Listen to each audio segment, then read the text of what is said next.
Lefi Eswede Ayaulela, minha amada. Nessa manhã quero falar sobre o ataque que para alguns é frustração, mas para nós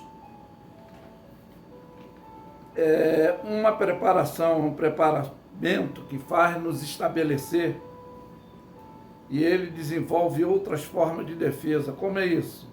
Não atacando, nem se defendendo, mas sempre amadurecendo, ignorando, né? E convivendo, aceitando. E do mesmo convívio, aí vem o seu potencial, que por maior que seja o ataque desse inferior, que vive atacando com suas críticas, incapacidade demonstrada pela inveja. E é o nosso tema desta manhã, a inveja. O primeiro ponto que eu quero destacar sobre isso, dentro da inveja, é o desgosto provocado pela falibilidade ou prioridade alheia. O desejo irrefreável de possuir ou gozar o que outros têm e possuem. Observa, o sentimento do ódio é o desgosto que passa a provocar, tá?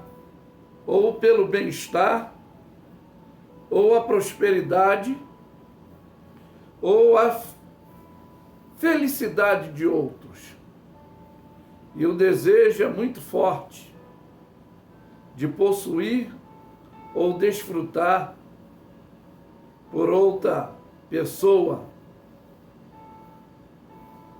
O que significa? Avidez, cobiça, cupidez. E o que é inveja na psicologia? Como podemos definir isso? É o desejo do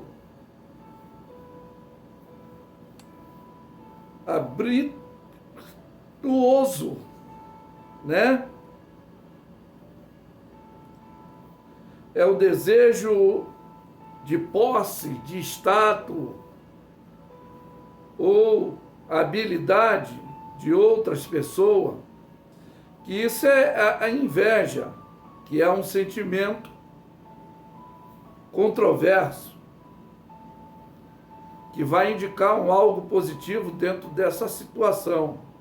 Outro nome comum para inveja, né, é chamado por nós seres humanos de olho grande, que é muito utilizado, pois a inveja se define como um sentimento de frustração, rancor gerado perante uma vontade não realizada e de possuir atributo de outros ou a qualidade de outros, ou de ser como outros, pois aquele que deseja tais virtudes é incapaz de alcançá-la, seja pela incompetência ou limitação física ou intelectual, que é mais dentro dessa área intelectual que sempre tem essa competitividade, essa banalidade dentro das denominações agremiativas. Pois como vencer a inveja? Há possibilidade? Sim. O cidadão deve aceitar a sua qualidade e conquista. O segundo ponto também, seja ele justo com ele mesmo. Terceiro ponto, seja fiel aos seus próprios valores, não dos outros. Um quarto ponto também, Pare de lutar contra as coisas que não podem mudar, não vão mudar. E o quinto, você deve controlar suas emoções. Mas por quê? Dessa prioridade, essa competitividade, essa rivalidade, aonde começou? De onde vem esse espírito que governa, gerencia? Quando começou esse patamar? Foi nessa esfera espiritual, como Paulo depois descortinou, abrindo os olhos do nosso entendimento, dando esclarecimento em Efésios, no capítulo 6, o versículo 12, nos orientando que o enigma é desvendado, porque não temos que lutar contra carne nem sangue, mas sim contra os principados, contra as potestades, contra os príncipes das trevas desse século, contra as hostes espirituais da maldade nos lugares celestiais. Por quê? Primeiro passo, principado, governantes superiores dessa ação luciferiana. Segundo passo, potestade, também é poder, é força suprema dessa divindade, que são esses anjos decaídos, e daqui a pouco nós estaremos lendo o texto, e especificamente quando é mais esclarecedor para termos um melhor entendimento. O terceiro passo que ele diz, hostes espirituais da maldade, são o comando dos exércitos luciferianos, que chamamos de demônios, né? De espíritos enganadores, anjos decaídos, né? E dentro desse patamar diabólico, quando começou, é o que nós vamos ler aqui em Ezequiel 28, para termos um maior entendimento e esclarecimento. Do versículo 11 em diante, diz assim, ó: veio a mim a palavra do Senhor dizendo, filho do homem, levanta uma lamentação sobre o rei de Tiro, e diz-lhes assim, diz o Senhor, tu és aferidor da medida, cheio da sabedoria e perfeita em formosura, estava no Éden, jardim de Deus, toda a pedra preciosa era a tua cobertura, a sardônia, o topázio, o diamante, a turquesa, o onix, o jaspe, a safira, o carbúnculo, a esmeralda, o ouro, as obras dos teus tambores, dos teus pífaros, estavam em ti no dia em que foste criado e foram preparados. Tu eras querubins ungido para proteger, e te estabeleci no monte santo de Deus que estava no meio das pedras afogueadas e andava. Perfeito eras em teus caminhos desde o dia em que foste criado, até que se achou a iniquidade em ti. E na multiplicação dos teus comércios encheu o teu interior de violência e pecaste. Pelo que te lancei profanadamente fora do monte de Deus, e te lancei a perecer, ó querubim protetor, entre as pedras fogueadas andavas. Elevou-se o teu coração por causa da tua formosura, corrompeste a tua sabedoria por causa do teu resplendor. Por terra te lancei diante dos reis, pus-te para olharem para ti, pela multidão das tuas iniquidades, pelas injustiças dos teus comércios, profanaste o santuário, pois fiz sair do meio de ti um fogo que te consumiu a ti, e te tornarei em cinza sobre a terra aos olhos de todos os que te veem, todos os que te conhecem, entre os povos. Então ficarão espantados de ti, em grande espanto se tornarão, e nunca mais serás para sempre. Nunca mais. E aí, também, Isaías 14, nos esclarece melhor também, e algum ponto que eu vou esclarecer rapidamente depois, que muitos na ignorância, quando Paulo fala desse principado e potestade, que nós queremos nomear, tem alguns pela ignorância e invocam, se achando com o poder de expulsar. Diz que quando o arcanjo Miguel contendia sobre o corpo de Moisés, não ousou pronunciar palavra alguma de maldição, mas disse: o Senhor te repreenda. E hoje se acham muitos com autoridade, se achando que estão sendo usados pelo Espírito de Deus, mas não, estão possuídos, infelizmente. O versículo 11 diz: já foi derribada no inferno a tua soberba, com os sons do teus alaúde. Ó bichinho, debaixo de ti se estendeste, os bichinhos te cobrirão.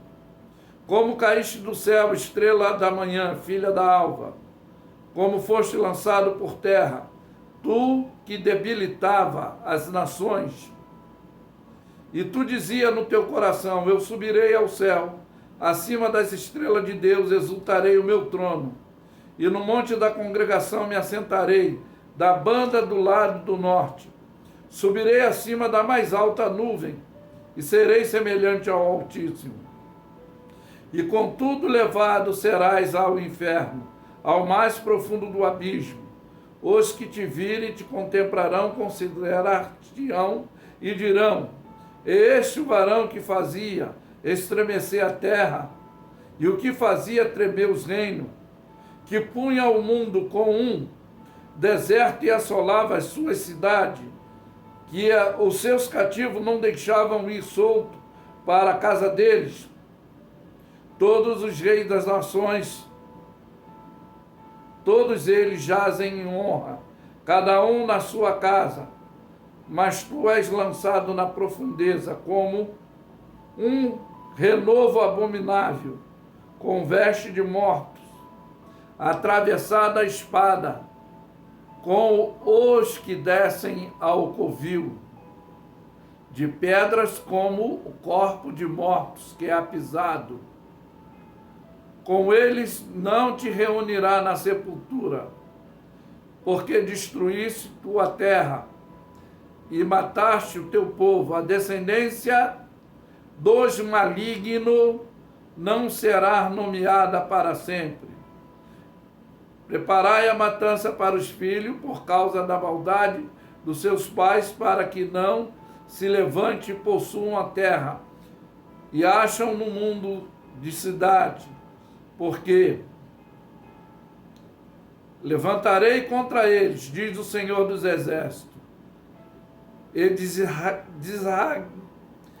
desfarei, deixei todos banidos da Babilônia, o nome, os resíduos dos filhos e os netos, diz o Senhor. Reduzirei-os à possessão de cuja é lagoas de água, a varrê-la-ei, expulsarei como vassoura de perdição, desperdiçarão, diz o Senhor dos Exércitos, serão expulsos.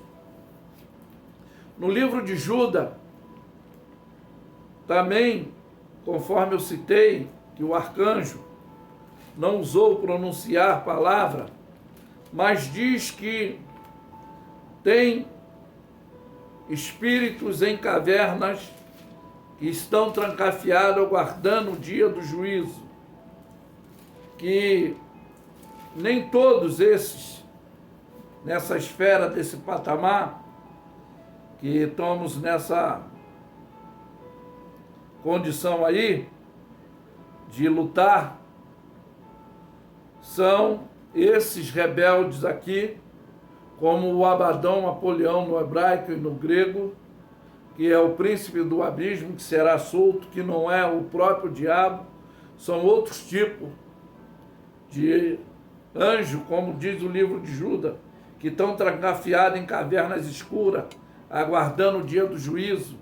Esses aí são piores do que esses aí que Deus deu autoridade à igreja. Deu autoridade a nós, como tem a apologia, serpente e escorpião, para pisar na cabeça. Então, a autoridade de expulsar demônio, a autoridade de repreender a enfermidade, de curar os enfermos. Mas, como nós vemos que a própria palavra diz que nos últimos tempos haverá escarnecedores que andarão segundo as suas próprias concupiscências. E esses são os que causam divisão. Tá? Sensuais, não tendo o espírito dessa harmonia, né? Mas ele manda a gente orar no Espírito Santo para doutrinar esse comportamento.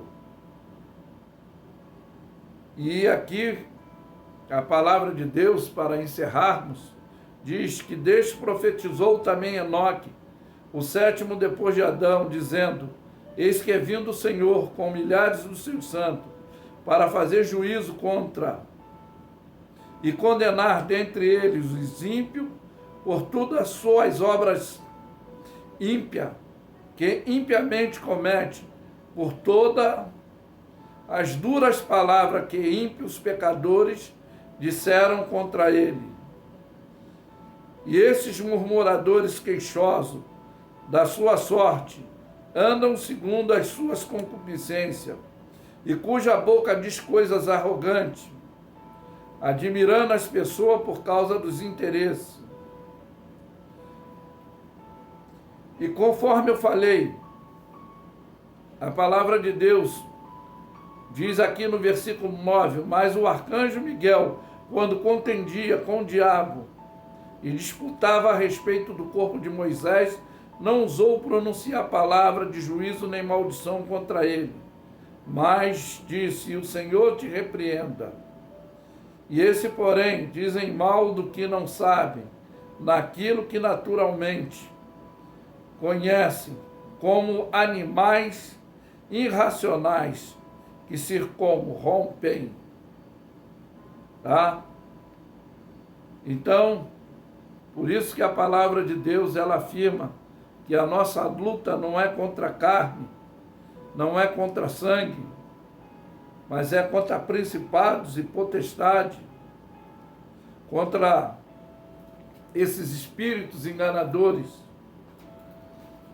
que essa competitividade, essa luta, dessa ação luciferiana imperativa da inveja, competitiva, de querer ter, possuir o que não é próprio, hoje dentro das esferas religiosa, ou política, ou familiar, ou em todas as esferas que convivemos, somos obrigados a estar, vai haver esse comando luciferiano, essa imperatividade da inveja, esse sentimento do ódio, do desejo de querer te derrubar, querer possuir o que talvez você tem, e conforme já falamos, por incapacidade física ou intelectual não adquire, não pode ter.